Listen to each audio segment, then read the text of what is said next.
পরিবর্তন করে, আমার ব্রেকফাস্ট পরিবর্তন করে, লাইফস্টাইল পরিবর্তন করে প্রথম মাসে আমি দেখি আমার 5 কেজি ফ্যাট লস হয়েছে। তো তাতে আমার খুব মোটিভেশন আসে, খুব ভালো লাগে। তো তারপর থেকে এই ব্যাপারটা আমি আরো সিরিয়াসলি করি এবং তারপর ওয়ার্কআউটও আমি ইনক্লুড করি, টুকটাক ওয়ার্কআউট করতাম।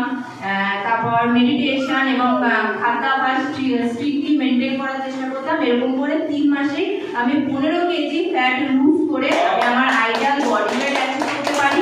এবং সবথেকে যেটা ভালো হয় যে আমার এনার্জি অনেক বাড়ে, হাঁটাচলা করতে কোনো প্রবলেম হয় না, এখন আর হাঁটুর কোনো প্রবলেম নেই। আর আমার ডাইজেশনেও কোনো প্রবলেম হতো, যেহেতু প্রচুর বাইরের খাবার খেতাম, বাইরের খাবার খেয়ে খেয়ে আমার ডাইজেশনেও প্রবলেম এসে গেছিলো। তো এই সব কিছু প্রবলেম এখন আন্ডার কন্ট্রোল, এবং পিসিওডি প্রবলেমও তো একদম সব ঠিক হয়ে গেছে, সবকিছু এখন আন্ডার কন্ট্রোল। এর জন্য অসংখ্য ধন্যবাদ জানাবো আমি আমার স্যারকে, অসংখ্য ধন্যবাদ জানাবো মার্কিন স্যারকে এবং এই কমিউনিটির সকল স্যার ম্যাডামকে। কারণ